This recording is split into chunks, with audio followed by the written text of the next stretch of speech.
রেমাল ততই আসলে লাগাম ছাড়া হয়ে উঠছে।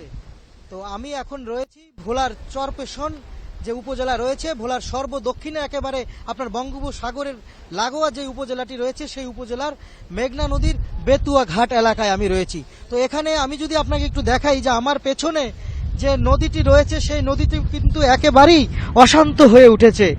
সকাল থেকেই কিন্তু এখানে আপনার যে ঢেউ, সেই ঢেউ কিন্তু এখন আরো অনেকই বেড়ে গিয়েছে। আমার সামনে যেই আমাকে আর আপনার যে স্পটটি রয়েছে এখানে কিন্তু প্রতিদিন মানুষ ঘুরতে আসে এবং এখানে মানুষ মানে শান্তির খোঁজে, প্রশান্তি পার্ক হিসেবে পরিচিত এই জায়গাটি, এখানে মানুষ শান্তির খোঁজে আসে। তো সেই পার্কটি কিন্তু একেবারেই আপনার পানিতে তলিয়ে গিয়েছে এবং আপনার যদি আপনাকে দেখাই যে সেই পার্কে নামার যে সিঁড়িটি রয়েছে সেই সিঁড়িটির উপর দিয়ে কিন্তু পানি প্রবাহিত হচ্ছে।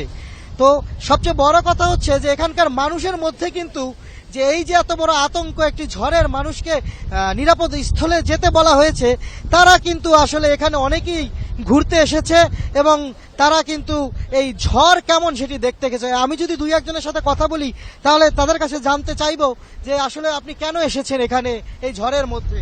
জি, আমরা এই রেমালের তাণ্ডব দেখতে আসছি, মানে কিরকম ঝড় হচ্ছে বেশুয়া প্রশান্তি পার্কে। এজন্য আমরা দেখতে আসছি যে 10 নম্বর মহাবিপদ সংকেত চলতেছে, এই ঝড়ের ভিতরে আমরা তা দেখতে আসছি। শুনলেন যে ঝড় দেখার জন্য আসলে এখানে তারা এসেছে এবং এই আবার আমরা দেখেছি অনেক মহিলা, নারী এবং বাচ্চাদেরকেও দেখেছি নিয়ে এই ঝড় দেখার জন্য এখানে অনেক মানুষই এসেছে। তো আরেকটি বিষয় হচ্ছে যে আমরা এখানে কিন্তু দেখছি যে ভোলায় একটু পরপরই মুষলধারে বৃষ্টি হচ্ছে এবং আবার কিন্তু কিছুক্ষণ পরে গুড়া গুড়া বৃষ্টি, এরপর আবার কখনো সূর্য উঠতে দেখেছি কিছুক্ষণ আগে। তো ঝড়ের আসলে যে গতিবেগ, এই ঝড়ের গতিবেগটি কোন দিকে মোড় নেয় সেটি জানার জন্য কিন্তু আমাদের অপেক্ষা করতে হবে দীর্ঘক্ষণ। তো আমার সাথে কথা হয়েছে আমাদের ভোলা জেলা প্রশাসক আরিফুজ্জামানের সাথে। তিনি কিন্তু জানিয়েছেন যে ভোলার ইতিমধ্যে প্রায় 25,000 মানুষ যে দুর্গম চরাঞ্চলের, তাদেরকে কিন্তু আসলে নিরাপদ আশ্রয়ে সরিয়ে নেওয়া হয়েছে, তাদেরকে বিভিন্ন আশ্রয় কেন্দ্রগুলিতে নেওয়া হয়েছে। বিশেষ করে ঢালচরে সেখানে কিন্তু আশ্রয় কেন্দ্র না থাকার কারণে যে পুলিশ ফাঁড়ি রয়েছে, পুলিশের একটি তদন্ত কেন্দ্র, সেখানে কিন্তু মানুষকে নেওয়া হয়েছে। এছাড়া চর কুকরি মুকরি, চর মমতা, চর পাতিলা সহ অন্যান্য জায়গায়ও কিন্তু যারা দুর্গম এলাকার মানুষ আসলে ঝুঁকিতে রয়েছে তাদেরকে কিন্তু আনার জন্য কাজ করে যাচ্ছে প্রশাসন।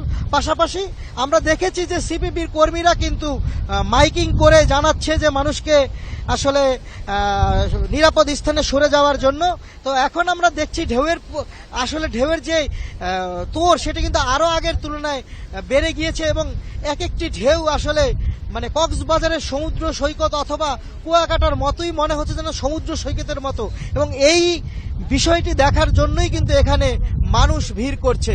এই যে এই বিপদ সংকেত এত কিছু সেটি উপেক্ষা করে কিন্তু মানুষ এখানে আপনার ভিড় করছে। আমরা কিন্তু অনেককে দেখেছি যে এখানে আপনার শুধু ভিড়ই নয়, এখানে গোসল করতেও আমরা দেখেছি কিছুক্ষণ আগে, কিন্তু পরে প্রশাসনের পক্ষ থেকে তাদেরকে আসলে সরিয়ে দেওয়া হয়েছে, যার ফলে তারা এখন নেই।